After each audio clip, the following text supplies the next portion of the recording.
प्रधानमंत्री नरेंद्र मोदी का आज बिहार और पश्चिम बंगाल का दौरा। गया, पूर्णिया, रायगंज दोनों जगहों पर रैली को करेंगे संबोधित। सीएम योगी का आज 2 जिलों का दौरा। सहारनपुर, नगीना, कैराना लोकसभा क्षेत्र में सीएम योगी करेंगे रोड शो।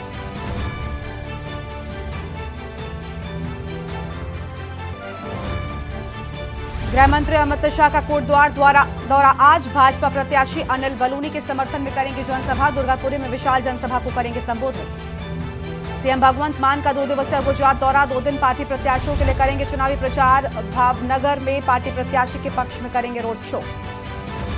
केरल में राहुल गांधी के चुनाव प्रचार का आज दूसरा दिन। आज वायनाड के कलपेट्टा में करेंगे चुनावी रैली। प्रियंका गांधी की असम में चुनावी सभा।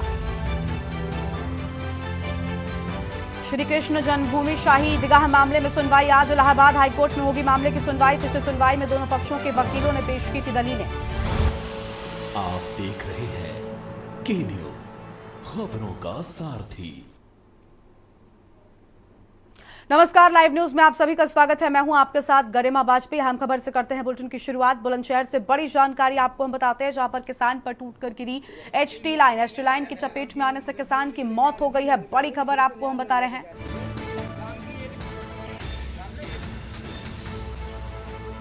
किसान गेहूं की फसल की कटाई करने जंगल जा रहा था। उस दौरान ही हाईटेंशन लाइन किसान पर टूटकर गिर गई और रास्ते में जर्जर बिजली का तार किसान पर टूटकर गिरा। ये बड़ी खबर आपको हम बता रहे हैं, जहां पर किसान पर गिरा बिजली का तार और रास्ते में जर्जर बिजली के तार के किसान के टूट पर गिरने से उसकी जान चली गई। पुलिस ने शव को पोस्टमार्टम के लिए भेज दिया है। ये बड़ी खबर आपको हम बता रहे हैं। अहमदगढ़ थाना क्षेत्र के गांव बगठारी का ये पूरा मामला है। अहम खबर, बुलंदशहर से किसान पर टूटकर गिरी हाईटेंशन लाइन। तो किसान पर टूटकर गिरी हाईटेंशन लाइन और हाईटेंशन लाइन की चपेट में आने से किसान की मौत हुई। किसान गेहूं की फसल की कटाई करने के लिए जंगल जा रहा था। उस दौरान ही किसान के साथ ये हादसा हुआ। रास्ते में जर्जर बिजली के तार किसान पर टूटकर गिरे। ये बड़ी जानकारी आपको हम बता रहे हैं। यह हम खबर आपको हम बता दें,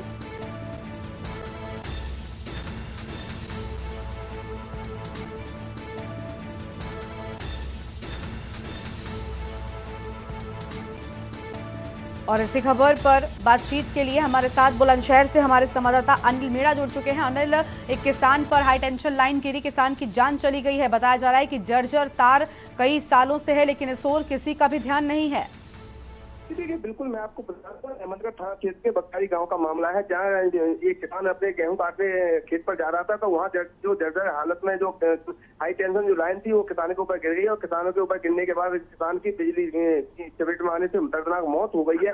हालांकि जो अगर ग्रामीणों की अगर बात की जाए तो ग्रामीणों का जो आरोप है, ग्रामीणों का यही कहना है कि काफी लगातार शिकायत बिजली विभाग से की जा रही थी, लेकिन उसके बाद भी बिजली विभाग के द्वारा कोई भी किसी तरह की कानों का सुनवाई नहीं की और जिससे आज एक किसान की मौत हो गई है। उसको लेकर अगर बात की जाए तो लोगों में काफी आक्रोश है। हालांकि जो पुलिस के अधिकारी हैं उन्होंने वहां मौके पर पहुंचकर सभी किसानों के ग्रामीणों को और किसानों के परिवारजनों को सांत्वना दी है और उन्होंने कहा है कि जो बिजली विभाग है उसके आप तहरीर दो, उनके खिलाफ मुकदमा देखा जाएगा। जी बिल्कुल, बहुत शुक्रिया अनिल आपका अधिक जानकारी साझा करने के लिए। तो किसान पर हाईटेंशन लाइन का तार टूटकर गिरने से किसान की जान चली गई। किसान गेहूं की फसल काट के लिए जा रहा था और रास्ते में जर्जर बिजली का तार किसान पर काल बनकर टूटा। आगे बढ़ेंगे खबरों की ओर। अगली खबर हमीरपुर से आपको बताते हैं, जहां पर लोकसभा चुनाव को लेकर उड़नदस्ता अलर्ट मोड में नजर आ रहा है। उड़नदस्ता टीम ने 2,66,000 रुपए जब्त कर लिए हैं। आपको बता दें कि डीएम एसपी के निर्देश पर चेकिंग अभियान लगातार जारी है। तो डीएम और एसपी के निर्देश पर चेकिंग अभियान लगातार जारी है। ये बड़ी जानकारी आपको हम बता रहे हैं।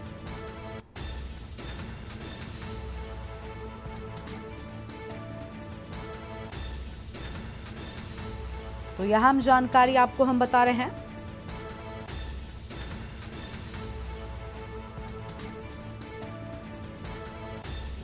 हमीरपुर से खबर, लोकसभा चुनाव को लेकर उड़नदस्ता अलर्ट मोड पर।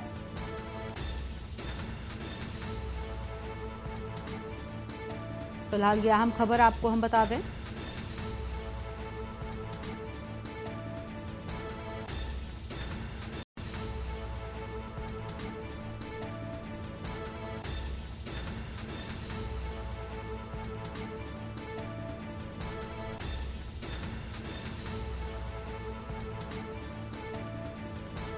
और इसी खबर पर बातचीत के लिए हमारे साथ में हमारे संवाददाता सिद्धार्थ द्विवेदी जुड़ चुके हैं।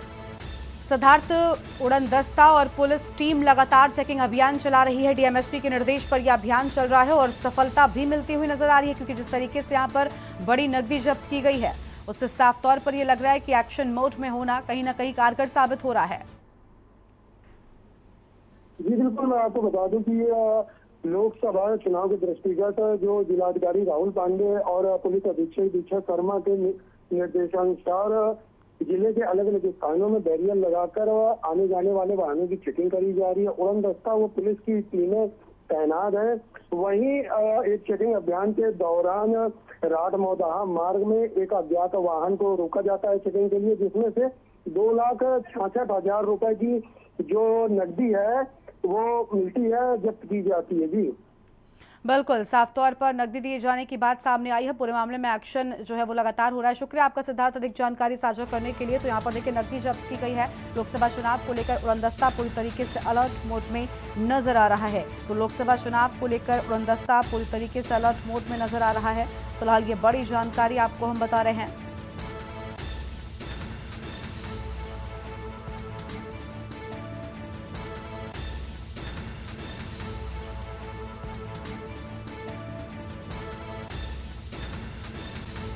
तो यह अहम जानकारी आपको हम बता दें।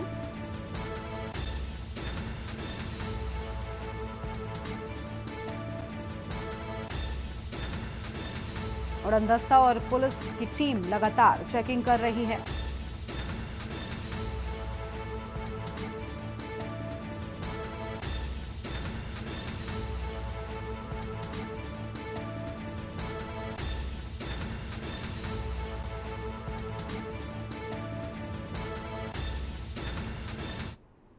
और अब आगे बढ़ेंगे खबरों की ओर। बहराइच से खबर है, जहां पर 25,000 का इनामिया गिरफ्तार कर लिया गया है। दरगाह पुलिस ने अभियुक्त को गिरफ्तार किया है और इनामिया अभियुक्त था कई मामलों में वांछित।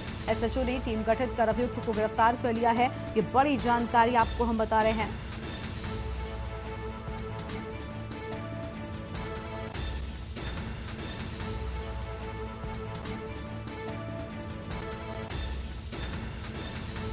फिलहाल यह अहम खबर आपको हम बता दें, जहां पर 25,000 का इनामिया गिरफ्तार किया गया है।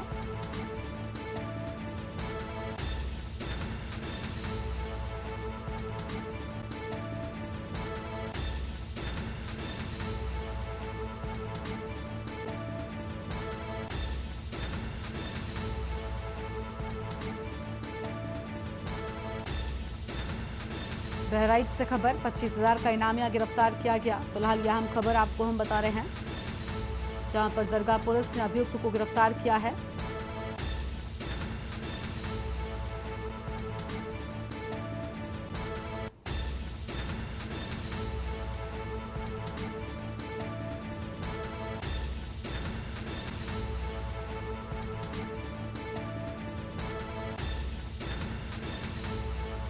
बड़ी जानकारी आपको हम बता रहे हैं।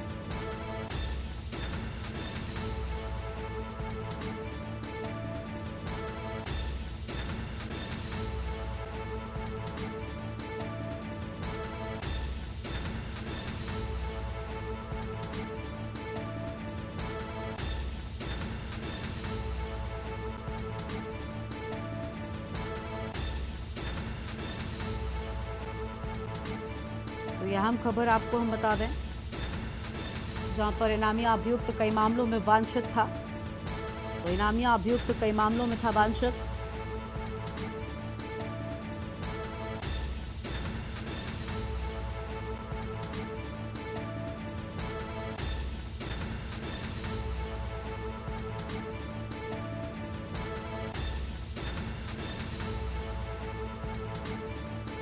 फिलहाल यह अहम खबर आपको हम बता रहे हैं।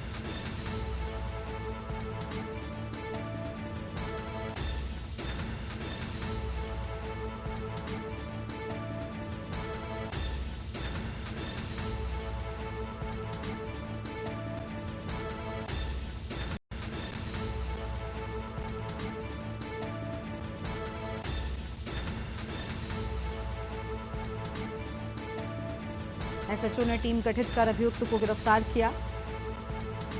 ये बड़ी जानकारी आपको हम बता दें।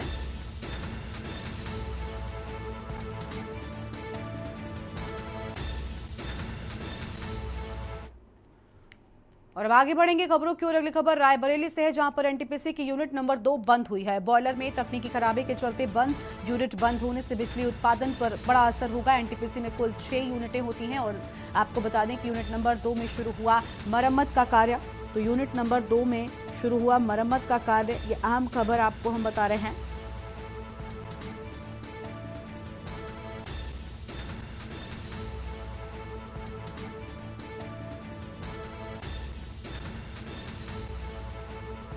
ये बड़ी जानकारी आपको हम बता दें।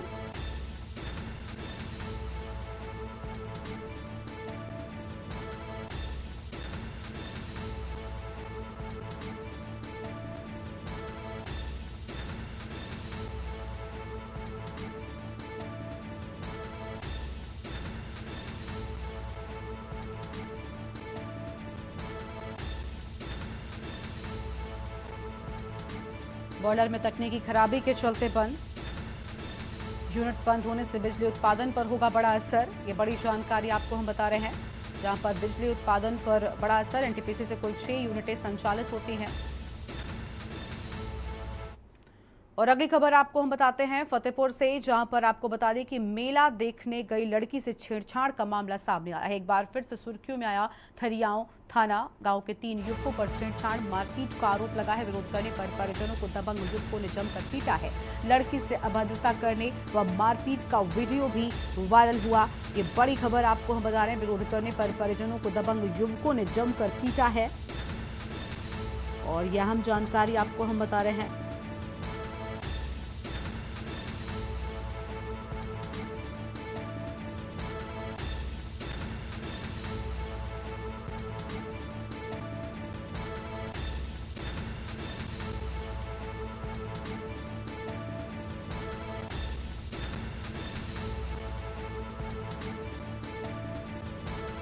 तो यह अहम खबर आपको हम बता दें,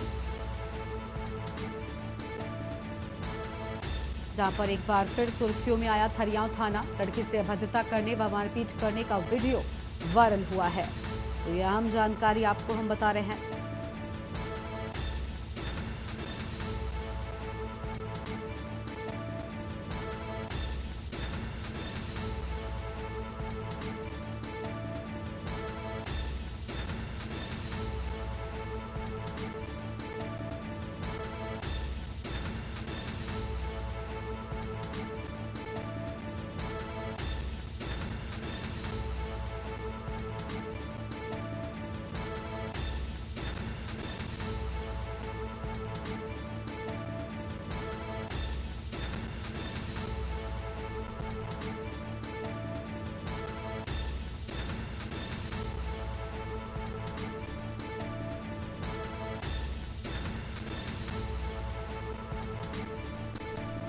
विरोध करने पर परिजनों को दबंग युवकों ने जमकर पीटा है। पुलिस पूरे मामले की जांच में जुट गई है। जिले के थाना थरियाओं क्षेत्र का ये पूरा मामला बताया जाता है। आगे बढ़ेंगे खबरों की ओर। फतेहपुर में भीषण सड़क हादसा हुआ। बेकाबू ट्रैक्टर ने बाइक सवार युवकों को टक्कर मार दी है। सड़क हादसे में 2 सगे भाइयों की मौत हो गई। ट्रैक्टर समेत चालक मौके से फरार हो गया है। पुलिस ने शवों को पोस्टमार्टम के लिए भेज दिया है। अहम खबर आपको हम बता रहे हैं, चांदपुर थाने के सठीगावा मार्ग का ये पूरा मामला हम आपको बता रहे हैं। तो सठीगावा थाने का ये पूरा मामला है। फिलहाल ये बड़ी जानकारी आपको हम बता रहे हैं।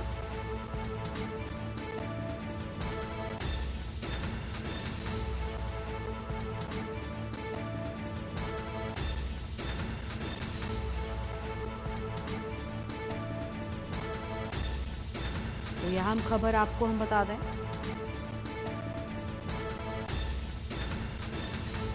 जहां सठीगावा थाने का ये पूरा मामला बताया जाता है।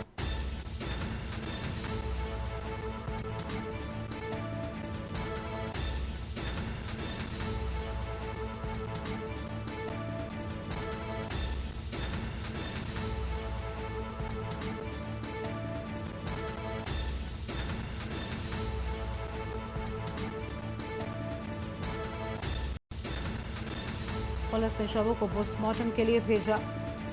यह हम खबर आपको हम बता रहे हैं। जहां पुलिस ने शवों को पोस्टमार्टम के लिए भेज दिया है। चांदपुर थाना के सठिगामा मार्ग का ये पूरा मामला हम आपको बता रहे हैं। और अब आगे बढ़ेंगे खबरों की ओर और आपको बताते हैं कि अगली खबर मेरठ से सामने आई है, जहां पर बीजेपी से नाराज राजपूत समाज के हुंकार। मेरठ के ग्राम खेड़ा में महापंचायत का ऐलान। 24 गांव के राजपूतों का महापंचायत में पहुंचने का अनुमान। दोपहर 12 बजे खेड़ा के जनता इंटर कॉलेज में महापंचायत होगी और बीजेपी से नाराज बताए जा रहे राजपूत समाज के लोग, तो बीजेपी से राजपूत समाज के लोग नाराज बताए जा रहे हैं। यह हम खबर आपको हम बता रहे हैं।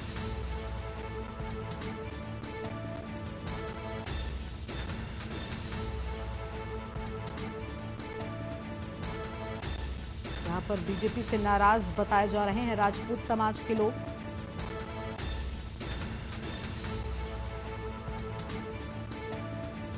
तो यहाँ हम जानकारी आपको हम बता रहे हैं।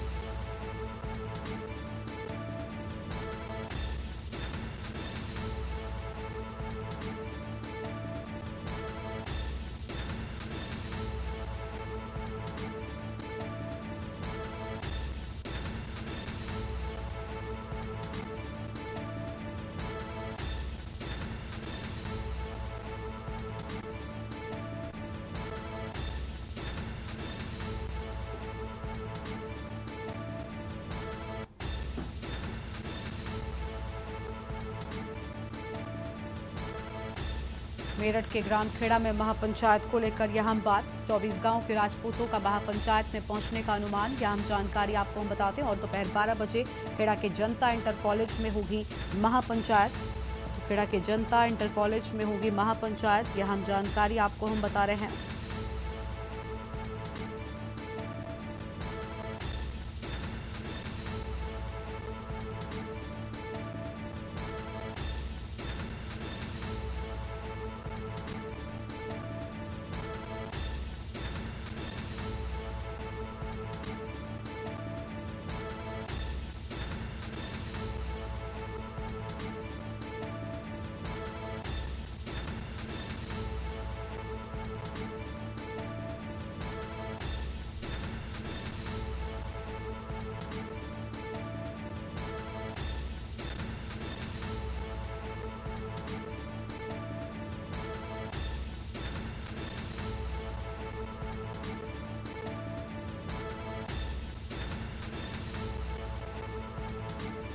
दोपहर 12 बजे खेड़ा के जनता इंटर कॉलेज में होगी महापंचायत। और राजू शर्मा इसी खबर पर बातचीत के लिए हमारे साथ में जुड़ चुके हैं।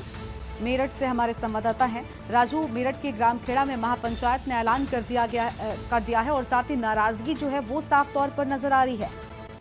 हाँ बिल्कुल, देखिए करीमा, मैं आपको बता दूं कि बीजेपी से नाराज राजपूत समाज ने हुंकार भर दी है और बड़ा ऐलान आज करने की तैयारी है। मेरठ के ग्राम खेड़ा में महापंचायत बुलाई गई है। लगभग 12 बजे ये महापंचायत शुरू होगी और बताया गया है कि इस महापंचायत में 24 गांव के जो राजपूत है यानी कि ठाकुर समाज के जो लोग हैं वो जुटेंगे और एक बड़े आगे की जो रणनीति है बीजेपी को लेकर वो बनाएंगे, क्योंकि लगातार देखा जा रहा है कि मुजफ्फरनगर लोकसभा सीट से जो प्रत्याशी है संजीव बालियान, उनका बीजेपी को लेकर लगातार जो राजपूत समाज के लोग हैं वो विरोध कर रहे हैं। इसको लेकर अभी सीएम योगी आदित्यनाथ भी सरधना विधानसभा में पहुंचे थे और एक बड़ी जनसभा को संबोधित किया था। प्रयास था कि यहाँ से जो ठाकुर समाज नाराज है उनकी नाराजगी दूर कर सके, लेकिन लग रहा है कि नाराजगी ठाकुर समाज की दूर नहीं हुई है। इसी को लेकर आज मेरठ के ग्राम खेड़ा में बड़ी महापंचायत का आयोजन किया गया है। बिल्कुल, लेकिन राजू, चुनाव से ठीक पहले इस तरीके का विरोध दिखाना कहीं न कहीं कई तरह के सवाल खड़े कर रहा है और इस विरोध को समर्थन में तब्दील करने के लिए भारतीय जनता पार्टी क्या कुछ करेगी, ये बहुत अहम होगा। राजू, हाँ बिल्कुल, आपने सही कहा कि चुनाव से एन वक्त पर जिस तरीके से विरोध राजपूत समाज का निकलकर सामने आ रहा है वो कहीं ना कहीं बीजेपी की मुश्किलें बढ़ा सकता है। हालांकि बीजेपी नेतृत्व लगातार प्रयास कर रहा है कि सभी लोगों को मना लिया जाए। इसको लेकर ही सीएम योगी आदित्यनाथ बीते 3 दिनों पहले मेरठ पहुंचे थे और एक बड़ी जनसभा को संबोधित किया था और एक प्रयास किया था। जो मेरठ की सरधना विधानसभा से पूर्व विधायक रहे हैं संगीत सोम, उन्हें मंच पर अपने पास बिठाकर ये संकेत देने का प्रयास किया था कि जो बीजेपी है वो ठाकुर समाज के साथ है। लेकिन अब लग रहा है जिस तरीके से आज बड़ी महापंचायत होनी है, कहीं ना कहीं ठाकुर समाज मानने को तैयार नहीं है। एक बड़ी पंचायत का वो आयोजन होने वाला है। ठीक है, बहुत शुक्रिया राजू आपका अधिक जानकारी साझा करने के लिए। तो यह अहम खबर आपको हम बता दें, जहां पर 24 गांवों के राजपूतों का महापंचायत में पहुंचने का अनुमान, ये बड़ी जानकारी आपको हम बता रहे हैं। और दोपहर 12 बजे खेड़ा के जनता इंटर कॉलेज में होगी महापंचायत, ये बड़ी खबर आपको हम बता रहे हैं। बीजेपी से नाराज राजपूत समाज के हुंकार, अब इस नाराजगी को कैसे मनाती है बीजेपी, ये देखना बहुत अहम होगा। ये बड़ी खबर आपको हम बता रहे हैं, जहां पर दोपहर 12 बजे जनता इंटर कॉलेज में महापंचायत होगी और बीजेपी से नाराज बताए जा रहे हैं राजपूत समाज के लोग। और अगली खबर है बागपत से, जहां पर कलयुगी पति बना अपनी पत्नी का हत्यारा। पारिवारिक विवाद के चलते पति ने पत्नी पर वार कर दिया। हायर सेंटर में इलाज के दौरान पत्नी की मौत हो गई है। हत्यारे पति को पुलिस ने गिरफ्तार कर लिया है। मामले की तफ्तीश में थाना पुलिस जुट गई है और सिंघावली अहीर थाना क्षेत्र के रामनगर का ये पूरा मामला बताया जा रहा है। पारिवारिक विवाद के चलते पति ने पत्नी पर वार कर दिया। यह अहम खबर आपको हम बता रहे हैं। तो ये बड़ी जानकारी आपको हम बता रहे, जहां पर हत्यारे पति को पुलिस ने गिरफ्तार कर लिया है। और ये बड़ी जानकारी आपको हम बता दें, जहां पर हत्यारे पति को गिरफ्तार कर लिया गया है। पारिवारिक विवाद के चलते पति ने पत्नी पर वार किया था। अब मामले की तफ्तीश में पुलिस जुट गई है।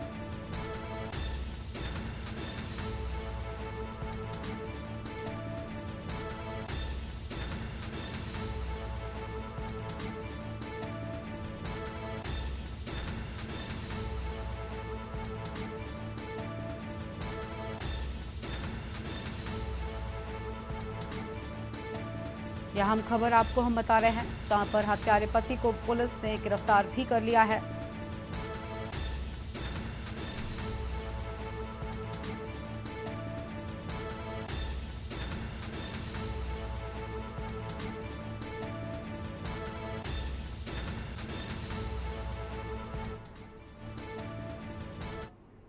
अगली खबर बागपत से आपको बताते हैं, जहां पर युवक की पिटाई का वीडियो वायरल हुआ। बेल्ट से पीटा गया युवक, सड़क पर पिटाई हुई है। बसपा नेता का बेटा बताया जाता है युवक को। और बागपत के दिल्ली हाईवे का ये पूरा मामला, बेल्ट से पिटाई की गई है बीच सड़क पर। आप देखिए किस तरीके से एक युवक को यहाँ पर 2 से 3 युवक मिलकर पीटते हुए बेल्ट से नजर आ रहे हैं। और जिस युवक की पिटाई हो रही है बसपा नेता का बेटा बताया जाता है। बागपत के दिल्ली हाईवे का ये पूरा मामला हम आपको बता रहे हैं। और युवक की पिटाई का वीडियो सोशल मीडिया पर वायरल हो रहा है। बागपत से ये खबर आपको हम बता रहे हैं, जहां पर बेल्ट से पिटाई की गई है एक युवक की। बीच सड़क पर एक युवक को जमकर पीटते नजर आए हैं कुछ लोग। फिलहाल यह अहम जानकारी आपको हम बता दें।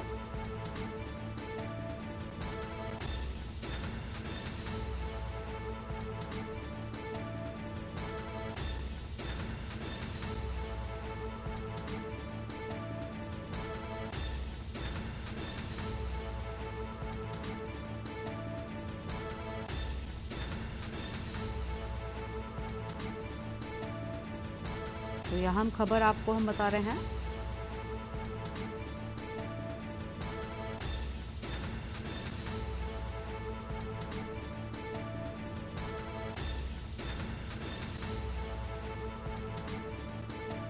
जहां पर बसपा नेता का बेटा बताया जा रहा है युवक।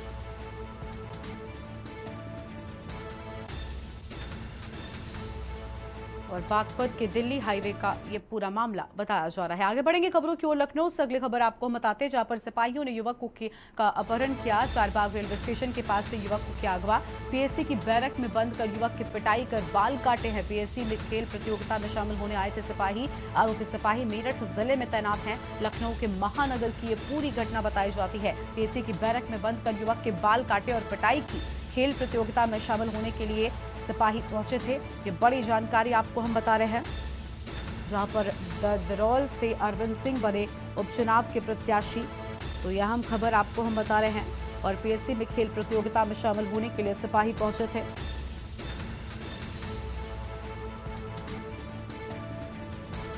फिलहाल ये अहम जानकारी आपको हम बता दें, लखनऊ के महानगर की पूरी घटना है।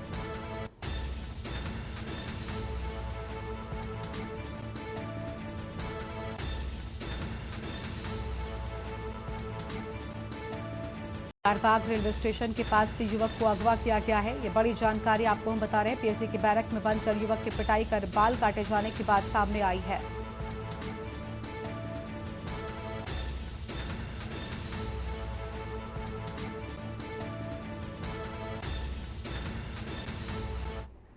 और लाइव न्यूज में वक्त हो रहा है छोटे से ब्रेक का।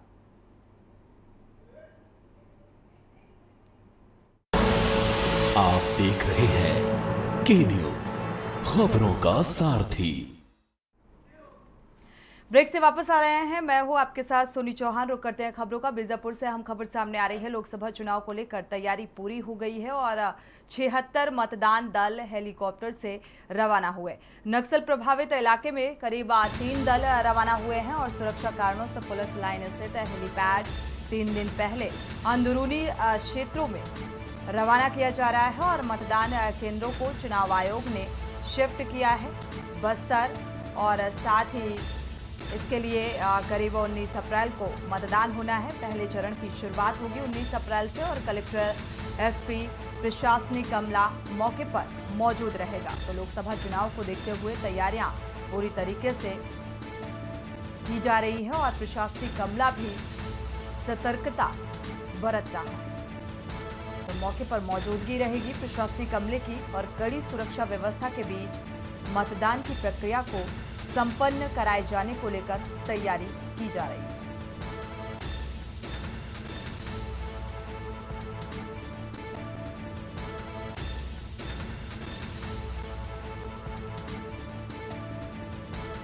तो हेलीपैड बनाया गया सुरक्षा कार्डों के मद्देनजर। मतदान केंद्रों को चुनाव आयोग ने शिफ्ट किया है। जो संवेदनशील जगहों को देखते हुए कलेक्टर, एसपी और प्रशासनिक अमला मौके पर मौजूद रहेगा। बीजापुर से अहम खबर सामने आ रही है। लोकसभा चुनाव को लेकर तैयारियां प्रशासनिक स्तर पर की जा रही हैं। नक्सल प्रभावित इलाके में 3 दल रवाना हुए हैं क्योंकि छत्तीसगढ़ जो नक्सल प्रभावित क्षेत्र है और यहाँ पर कई जगह संवेदनशील और अति संवेदनशील चिन्हित किए गए हैं। उस आधार पर प्रशासनिक मुस्तैदी रहेगी और कड़ी सुरक्षा व्यवस्था के बीच चुनाव को संपन्न कराया जाएगा।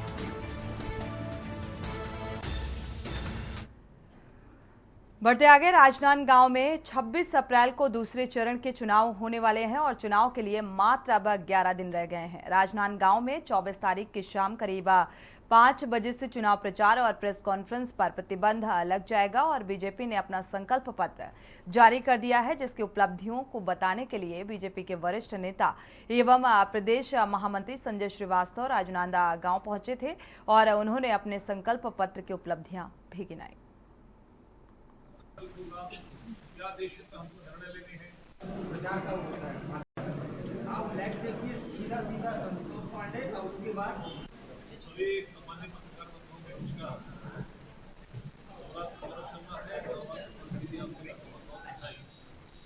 और सबसे पहले हमारा कार्यकाल का लेखा जोखा तो है, लेकिन साथ के साथ आने वाले 5 वर्षों में क्या हमारा संकल्प होगा। हमारा कार्यकाल का लेखा जोखा तो है, लेकिन साथ के साथ आने वाले 5 वर्षों में क्या हमारा संकल्प होगा। क्या देश हित में हमको लेने हैं।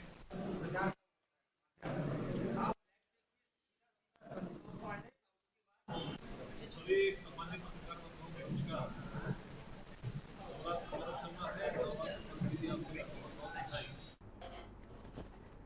और इसी बीच आपको लखनऊ से खबर बता दें। लखनऊ से अहम खबर सामने आ रही है। लखनऊ से बीजेपी ने 2 लोकसभा प्रत्याशी घोषित किए हैं।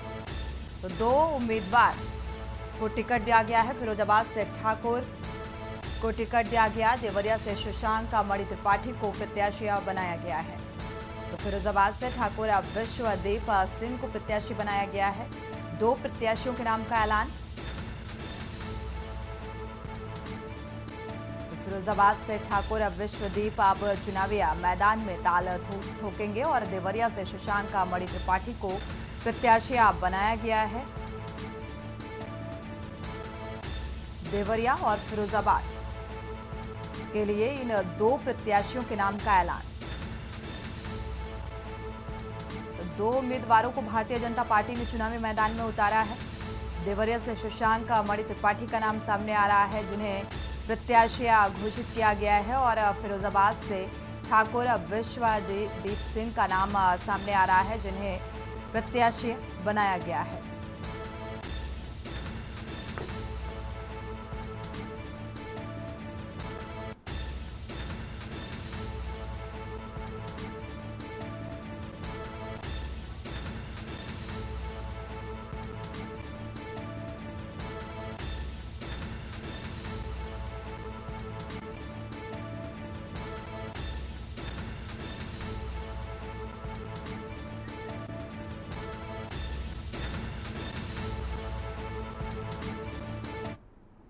अगली खबर भी राजधानी लखनऊ से सामने आ रही है। आपको बता दें, लखनऊ से अहम खबर सामने आ रही है। यूपी के आपको बता दें उपचुनाव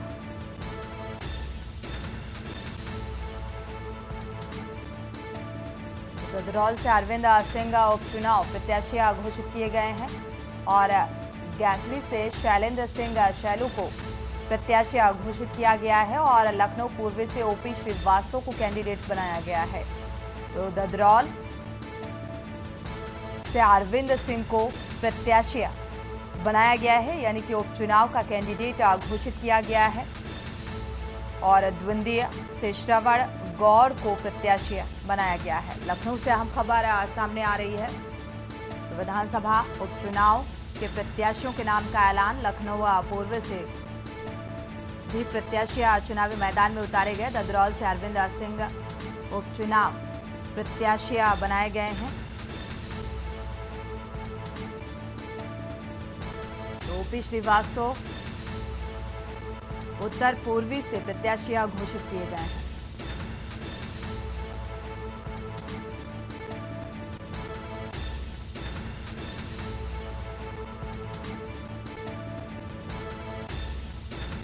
चुनावी माहौल में लगातार भारतीय जनता पार्टी अपने प्रत्याशियों के नाम का ऐलान कर रही है, और आपको बता दें, विधानसभा उपचुनाव को लेकर भी कैंडिडेट चुनावी मैदान में उतारे गए। गदरौल से अरविंद सिंह को उपचुनाव के लिए प्रत्याशी बनाया गया है, और गैसली से शैलेंद्र सिंह शैलू को बीजेपी कैंडिडेट घोषित किया गया है।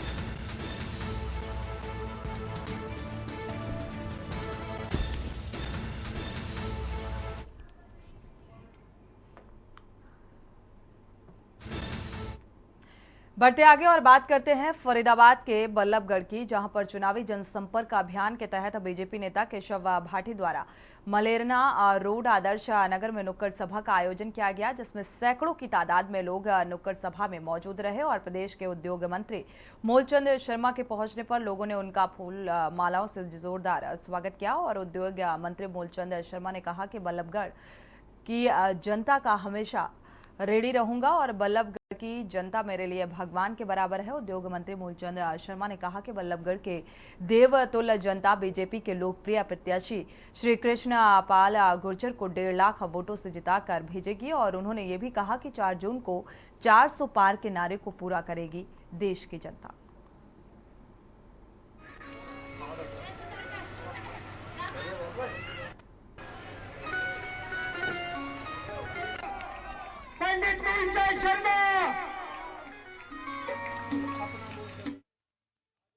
आज हमने आदर्श नगर में रैली की आज अपना जो रैली के लिए प्रोग्राम की शुरुआत की है, और लोकप्रिय सांसद कृष्णपाल गुर्जर जी के नेतृत्व में जो आने वाले 25 मई का जो चुनाव है, और उसके लिए वोट की अपील भी की है कि सबसे ज़्यादा मतों से लोकसभा में भाई कृष्णपाल गुर्जर जी को विजयी बनाना है, और बल्लभगढ़ से सभी लोग मिलकर भाई कृष्णपाल जी के नारे को साकार करेंगे, पूरे 10 लाख का पार करेंगे, और बल्लभगढ़ के जन जन की आवाज़ है, हम मोदी, मनोहर और कृष्णपाल जी को वोट देंगे, प्रदेश के मुख्यमंत्री नायब सैनी जी को। ये लोगों में खुशी की लहर है। मोदी जी ने कहा है कि महिलाओं का मुझे भरोसा चाहिए, व्यापारियों का मुझे भरोसा चाहिए, गरीब गरीब अमीर चाहे इस तरह के किसान है, मजदूर है, कर्मचारी है, व्यापारी है, कि मेरे पर भरोसा रखा है, ये मेरी गारंटी है। उन्होंने अनेक घोषणा किया, हर चीज़ पर जो काम किया है उस काम को 2029 तक उसको गति देने का काम करे, देश को विकास की गति का काम करिए। और देश विकास के साथ, तेजी के साथ विकास की गति की तरफ लेके जाएंगे।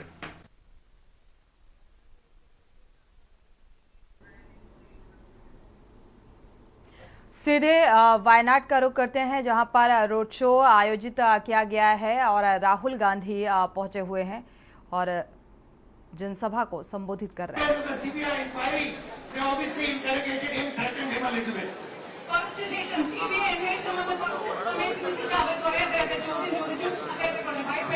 Within a month or two, he had sold the Mumbai airport to Adani.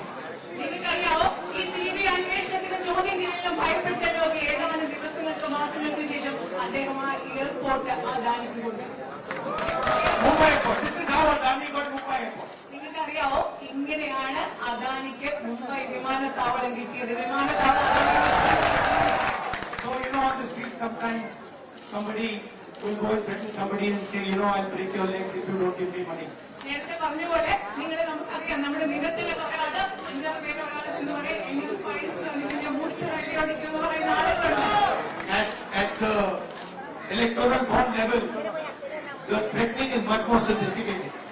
നിങ്ങൾക്കറിയാവോ ഈ ഭീഷണിപ്പെടുത്തൽ വളരെ പരിഷ്കരിച്ചിട്ടാണ് ഈ ഭീഷണിപ്പെടുത്തൽ ഇലക്ട്രൽ ബോണ്ടിന്റെ കാര്യം വരുമ്പോൾ നമ്മുടെ പ്രധാനമന്ത്രിയും അവരും ചെയ്തുകൊണ്ടിരിക്കുന്നത്. ED people will come, CBI people will come, income tax people will come, then they'll threaten the businessman, they'll interrogate him, and then at the end of the interrogation they will say, look, why don't we just give this to Adani?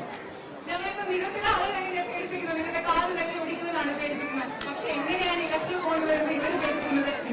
CBI വരും, electoral enforcement directorate വരും, അതുപോലെ enquiry വരും, income tax ചെയ്യാം. ഇതിനൊന്നും പേടിക്കേണ്ട ആവശ്യമില്ല. ഇതിന് വേണ്ടി എല്ലാം അദാനിക്ക് കൊടുക്കും. See, the big businessman, he's not like us.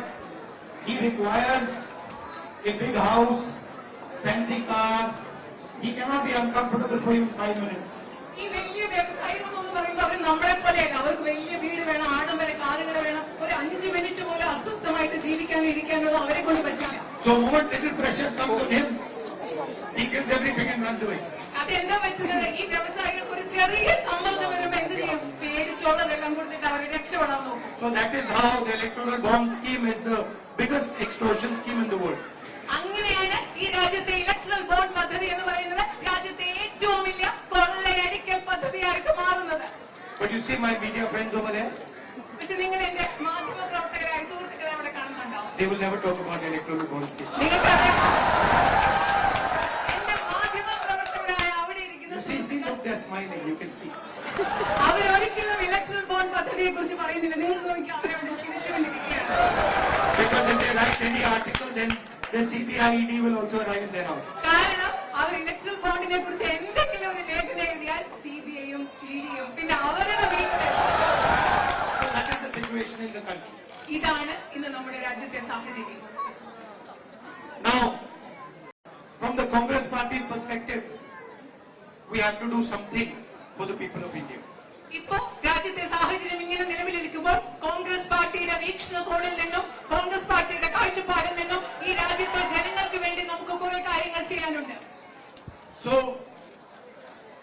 we have come up with 3 or 4 very simple things. ഞങ്ങൾ 3-4 വളരെ ലളിതമായ പ്രധാനപ്പെട്ട കാര്യങ്ങൾ നിങ്ങളുടെ മുൻപിൽ അവതരിപ്പിക്കുന്നു. The first thing is, we are going to make a list of all the poor families in India. ആദ്യത്തെ കാര്യം എന്ന് പറഞ്ഞാൽ രാജ്യത്തെ എല്ലാ ദരിദ്രരായ കുടുംബങ്ങളുടെയും ഒരു പട്ടിക ഞങ്ങൾ തയ്യാറാക്കാൻ പോവുകയാണ്. And we are going to choose one woman from all these families. ഈ ദരിദ്രരായ കുടുംബങ്ങളുടെ പട്ടികയിൽ നിന്നും ഓരോ കുടുംബത്തിൽ നിന്നും ഒരു സ്ത്രീയെ ഞങ്ങൾ തെരഞ്ഞെടുക്കാൻ പോവുകയാണ്. And every year, the government of India will put 1 lakh rupees in her bank account. എല്ലാ വർഷവും ഈ ദരിദ്ര കുടുംബത്തിൽ നിന്ന് തെരഞ്ഞെടുക്കുന്ന ഒരു സ്ത്രീയുടെ ബാങ്ക് അക്കൗണ്ടിൽ ഇന്ത്യ ഗവൺമെന്റ് 1 ലക്ഷം രൂപ നിക്ഷേപിക്കുമെന്ന് ഞങ്ങൾ ഉറപ്പ് നൽകുന്നു. 8,500 rupees a month, every month. ഓരോ മാസവും 8,500 രൂപയായിരിക്കും ഈ സ്ത്രീയുടെ ബാങ്ക് അക്കൗണ്ടിലേക്ക് ഞങ്ങൾ നിക്ഷേപിക്കുക. You know, all these rich people, they have a concept called apprenticeship. നിങ്ങൾക്കറിയാം, ഈ രാജ്യത്തെ സമ്പന്നരായ ആളുകളുടെ അപ്രന്റീസ്ഷിപ്പ് അഥവാ പ്രത്യേകിച്ചും യുവാക്കളുടെ തൊഴിൽ പരിശീലനം എന്നൊരു ആശയമുണ്ട്. Their children, before they go and do a job, they get apprenticeship, which is paid, where they get training, they get money, and they get understanding of a job. പ്രധാനപ്പെട്ട സമ്പന്നരായ ആളുകളുടെ മക്കൾ അവർക്ക് ജോലി കിട്ടുന്നതിന് മുമ്പ് അവർ തൊഴിൽ പരിശീലനത്തിന് പോകുമ്പോൾ അവർക്ക് പരിശീലനം ലഭിക്കുന്നു, അവർക്ക് അവരുടെ ശമ്പളം ലഭിക്കുന്നു, അതേ തുടർന്ന് അവർക്ക് ജോലി ലഭിക്കുന്നു. So we are going to come out with a right to internship law for all graduates and diploma holders. അതുകൊണ്ട് ഭാരതത്തിലെ യുവാക്കൾക്ക് വേണ്ടി, വിദ്യാസമ്പന്നരായ യുവാക്കൾക്ക് വേണ്ടി തൊഴിൽ പരിശീലനം അവകാശമാക്കുന്ന ഒരു നിയമവുമായിട്ട് international All these graduates that Narendra Modi has made unemployed are going to get a right to an internship or an apprenticeship. ഇന്ത്യയിലെ നരേന്ദ്രമോദി തൊഴിലില്ലാത്തവരാക്കി മാറ്റിയ ഇന്ത്യയിലെ ബിരുദധാരികളായ വിദ്യാർത്ഥി യുവജനങ്ങൾക്ക് ഞങ്ങൾ തൊഴിൽ പരിശീലനം ഉറപ്പു നൽകാൻ പോവുകയാണ്. That means they will get guaranteed work in the private sector, in the public sector, in PSU units. അവർക്ക് സ്വകാര്യ മേഖലയിലും ഗവൺമെന്റ് മേഖലയിലും സ്വകാര്യ സ്ഥാപനങ്ങളും പൊതുമേഖലാ സ്ഥാപനങ്ങൾക്കും അവർക്ക് തൊഴിൽ പരിശീലനത്തിന് നിയമപരമായ ഉറപ്പുള്ള അവകാശം ലഭിക്കും. They will get training for 1 year in their chosen field. അവർ തിരഞ്ഞെടുക്കുന്ന മേഖലയിൽ അവർക്ക് ഒരു വർഷത്തേക്ക് പരിശീലനം ലഭിക്കും. And they will get paid 1 lakh rupees, 8,500 rupees every month, 1 lakh rupees a year for the apprenticeship. Rahul Gandhi को सुन पा रहे थे। वायनाड से एक बार फिर से चुनावी मैदान में है, यानी कि लोकसभा चुनाव यहीं से लड़ रहे हैं राहुल गांधी। और इस बीच एक बार फिर से वो तमाम मुद्दे उठाए, इलेक्ट्रल बॉन्ड समेत, चाहे सीबी और ईडी का मुद्दा हो, और जो घोषणा पत्र में कांग्रेस ने शुमार किया उन तमाम बिंदुओं का जिक्र करते हुए नजर आए। बढ़ते आगे मुरैना का रुख करते हैं। मुरैना से अहम खबर सामने आ रही है। पार्टी चुनाव कार्यालय का उद्घाटन किया गया और उद्घाटन में आए कांग्रेस राष्ट्रीय सचिव शिवा भाटिया। तो आपको बता दें, नरेंद्र सिंह तोमर कह डाला इस बीच, इस दौरान कांग्रेस के राष्ट्रीय सचिव शिवा भाटिया ने ये टिप्पणी की और नरेंद्र सिंह को बताया 10,000 करोड़ का चोर।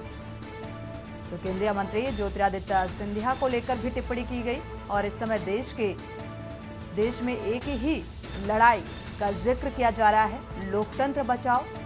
शिव भाटिया की यह टिप्पणी सामने आई है। प्रचंड बहुमत में आते ही कांग्रेस करेगी देश की रक्षा। तो जीत का दावा कांग्रेस की तरफ से लगातार किया जा रहा है, इंडिया गठबंधन की तरफ से लगातार किया जा रहा है। और दूसरी तरफ भारतीय जनता पार्टी का 400 पार का जो लक्ष्य है उसके तहत रणनीति बनाई जा रही है और प्रचार प्रसार किया जा रहा है।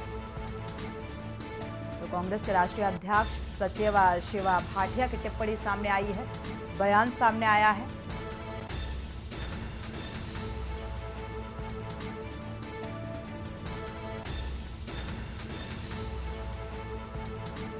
पहले चरण के मतदान में चंद वक्त बचा है, चंद दिन बचे हैं और ऐसे में आरोप और बयानबाजी का दौर लगातार जारी है। मुरैना से खबर सामने आ रही है। पार्टी चुनाव कार्यालय के उद्घाटन के दौरान ये बयानबाजी,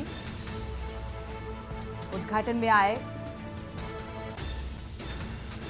नरेंद्र सिंह तोमर पर टिप्पणी की गई और कांग्रेस के राष्ट्रीय सचिव शिवा भाटिया का ये बयान सामने आया है। तो 10,000 करोड़ का चोर बताया। आपसे कह रहा हूं, जिस तरह से मकारी और झूठ की सरकार, न्यायप्रिय सरकार का तो मतलब ही नहीं है, शब्द ही उनके लिए लागू नहीं होता।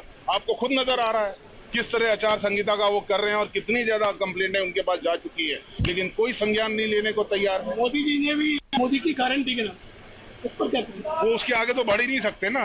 सिर्फ वहाँ तो मोदी के आगे से शुरू होती है, बीजेपी और मोदी नाम से खत्म हो जाती है। जनता के लिए नहीं है वो सिर्फ मोदी नाम के लिए है बस। रुक करते हैं अगली खबर का। मुरैना से हम खबर, श्योपुर लोकसभा प्रत्याशी आज नामांकन करेंगे और कांग्रेस से सतपाल सिकरवार नामांकन करेंगे। तो बसपा के रमेश चंद्र गर्ग भी अपना पत्र दाखिल करेंगे और कांग्रेस प्रत्याशी कार्यकर्ताओं के साथ कलेक्ट्रेट पहुंचेंगे, नामांकन में शामिल होंगे। जीतू पटवारी, उमंग सिगार बसपा प्रत्याशी अपने ऑफिस से कलेक्ट्रेट पहुंचकर नामांकन पत्र दाखिल करेंगे।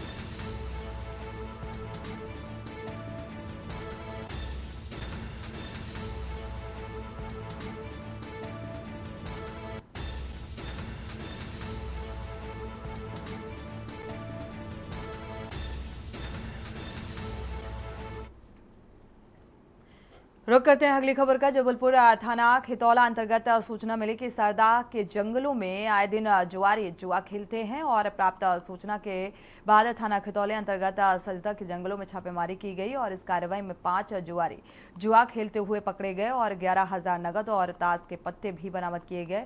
पुलिस द्वारा अभी भी कार्रवाई जारी है।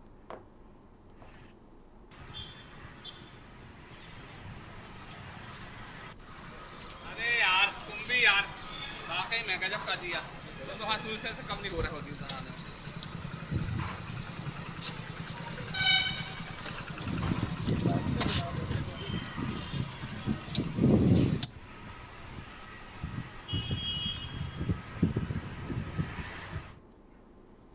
इसी के साथ बुलेटिन में फिलहाल बस इतना ही। आगे खबरों के लिए आप देखते रहिए के न्यूज इंडिया। आप देख रहे हैं के न्यूज, खबरों का सारथी।